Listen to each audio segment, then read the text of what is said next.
own personal history, I think it's fair to say that since the end of World War II, and increasingly in the most recent decades, we have managed to create the world's first truly global empire. And it's the first empire that's been created primarily without the military. It's been created by economic hitmen, by people like what I once was.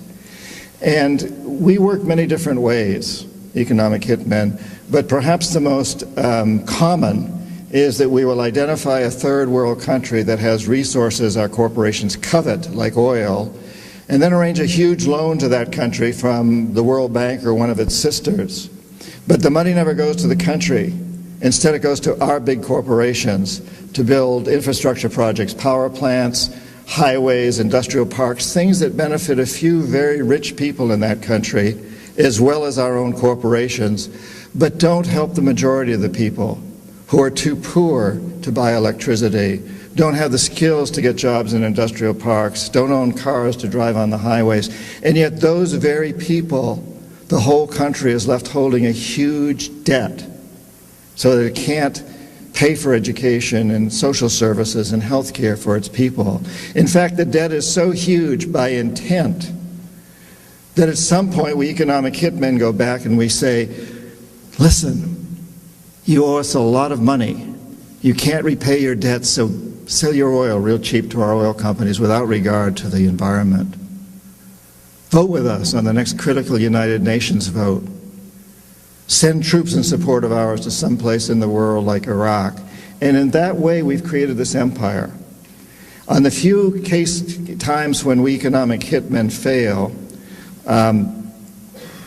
as I talk about in the books, as I failed in Ecuador with Jaime Roldos and in Panama with Omar Torrijos, then the jackals go in. And these are men, maybe a few women, who overthrow governments or assassinate their leaders. So if I'm unable to bring them around, if the economic hitman is unable to bring them around through legal means, what we do is we use legal means through the World Bank, but it's basically corrupting the leaders of these countries. If we're unable to corrupt them, then the jackals go in and take care of them.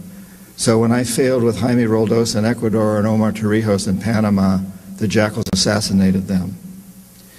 And if the jackals fail, which is what happened in Iraq, both the economic hitmen and the jackals failed with Saddam Hussein, then, and only then, does the military go in. So this is the first empire in the history of the world that's been created primarily without the military. The military only as a last resort. And I think there's something extremely dangerous about this. It's not just that it's pathetic, it's not just that it goes against all of our most sacred documents. It's extremely dangerous because we claim to be a democracy. And a democracy is built on the assumption that the electorate is informed. And if the electorate doesn't realize what we're doing internationally, if the electorate doesn't understand the main basis of our foreign policy, which is what I've just described, then the electorate is not informed and therefore cannot vote intelligently. And therefore you even have to question whether we're truly a democracy. Forget about